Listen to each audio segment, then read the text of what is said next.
తాకట్లో ఉన్న మీ బంగారాన్ని విడిపించి ఆ రోజు ఆన్లైన్ రేటుకి కొంటాం. Sharma gold company.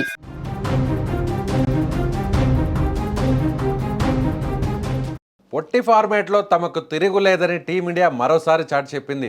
సూర్యకుమార్ యాదవ్ సేన ప్రపంచ క్రికెట్ సామ్రాజ్యాన్ని ఏకఛత్రాధిపత్యంగా ఏలేసింది. 2026 టీ20 ప్రపంచ కప్ ఫైనల్లో న్యూజిలాండ్ని చిత్తుగా ఓడించి మూడోసారి ట్రోఫీని ముద్దాడి భారత్ చరిత్ర సృష్టించింది. కాగా ఈ మెగా టోర్నీలో గెలిచిన టీమిండియాకు ఐసీసీ కళ్ళు చెదిరే బహుమతిని అందించింది. విజేతగా నిలిచిన భారత్కు ఏకంగా 27.48 కోట్ల నగదు బహుమతి లభించింది. టీ20 ప్రపంచ కప్ చరిత్రలోనే ఇది అత్యధిక ప్రైజ్ మనీ కావడం విశేషం.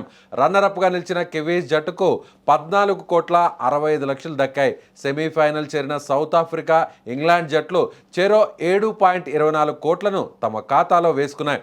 ఈసారి ఐసీసీ మొత్తం ప్రైజ్ మనీని భారీగా పెంచడంతో ఆటగాళ్లపై కాసుల వర్షం కురిసింది. గ్రూప్ స్టేజ్లోనే ఎలిమినేట్ అయిన పాకిస్తాన్ జట్టుకు ఐసీసీ నిబంధనల ప్రకారం కేవలం 2.29 కోట్లు మాత్రమే దక్కబోతున్నాయి. వినడానికి ఇది పెద్ద మొత్తంగా అనిపించినా విజేత భారత్కు దక్కిన ప్రైజ్ మనీతో పోలిస్తే ఇది చిల్లర మాత్రమేనే కామెంట్స్ ఇప్పుడు వినిపిస్తున్నాయి.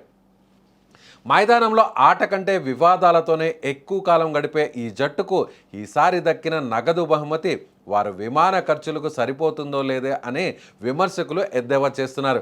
గ్రూప్ దశలోనే చిన్న జట్ల చేతిలో దెబ్బతిని అవమానకర రీతిలో టోర్నీ నుంచి తప్పుకున్న బాబర్ అజం సేనకు ఈ చిల్లర నగదు బహుమతి సరైన గుణపాఠం అని ఫ్యాన్స్ సోషల్ మీడియాలో ట్రోల్ చేస్తున్నారు. భారత్ ప్రపంచాన్ని ఏలుతుంటే పాకిస్తాన్ మాత్రం కేవలం పాల్గొనేందుకు ఇచ్చిన నామమాత్రపు అమౌంట్తో సరిపెట్టుకోవాల్సినటువంటి పరిస్థితి వచ్చింది.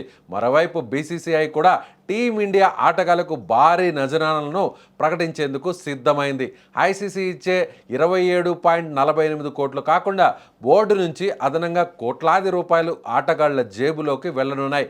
మొత్తానికి 2026 వరల్డ్ కప్ భారత్కు అంతులేని గర్వాన్ని, కాసుల వర్షాన్ని తెచ్చిపెడితే పాకిస్తాన్కు మాత్రం చేదు జ్ఞాపకాలను, విమర్శలను మిగిల్చింది.